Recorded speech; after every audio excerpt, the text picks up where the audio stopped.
Hello everybody and welcome to this video looking at Hero Must Die Again.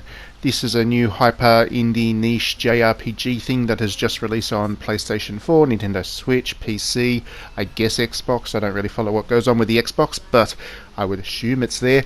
It comes to us from Dejica Games, they're the publisher, and I've got a review going up on digitallydownloaded.net soon enough as well. But I thought I'd do this video because there is something that I want to talk about. I do think that Hero Must Die Again is a bit of a wasted opportunity. I think it's got a great theme and really strong concept, but it doesn't quite marriage up with the mechanics of the game and the JRPG format. So I wanted to do this video to, I guess, look at how some developers sometimes have trouble with taking a really great idea they have and making it work as a video game. So Hero Must Die is actually pretty descriptive about what happens in this game. At the start of the story, in the tutorial stage, you fight the end boss and the great demon. Can't remember exactly what his name is, but in defeating him, you actually perish yourself. You use this amazing magical attack and it kills both you and the boss thing. So an angel comes along and revives you as a reward for saving the world. But that comes with a catch. You've only got 5 days left in which to live. And on top of that, you're going to get progressively weaker as those 5 days count down.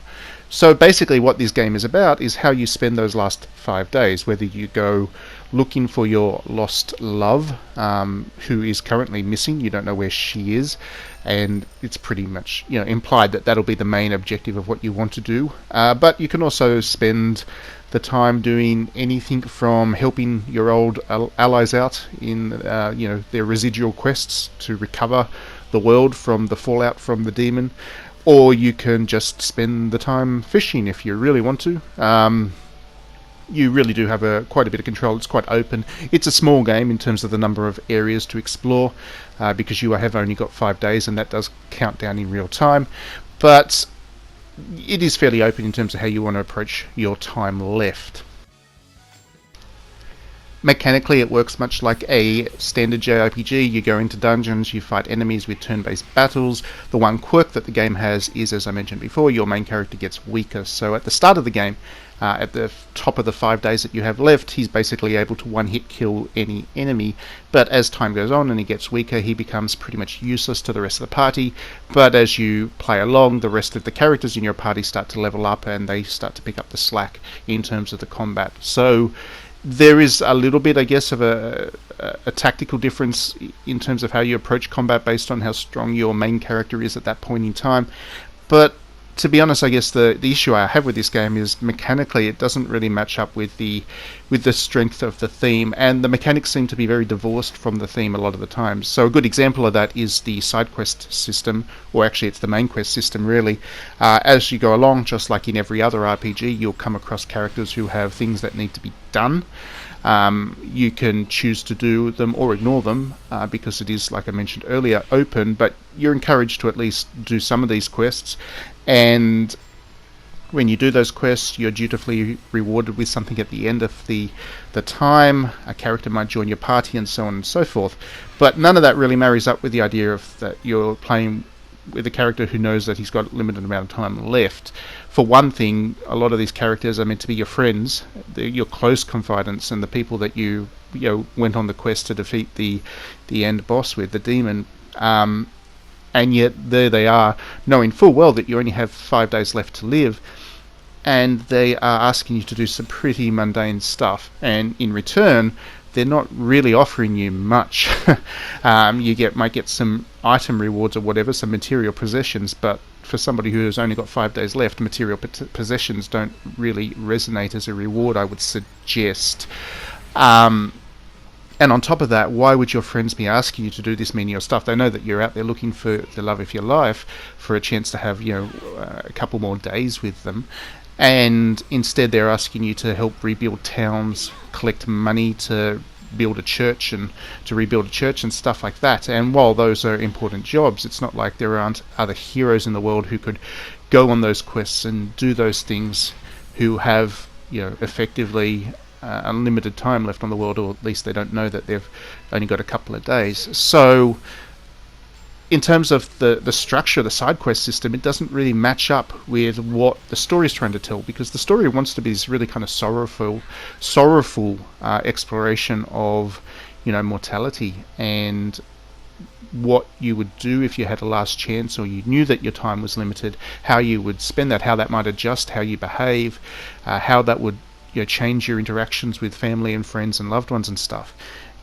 And yet then you get to the mechanical side of things, and it seems to forget all of that and behave just like any other JRPG.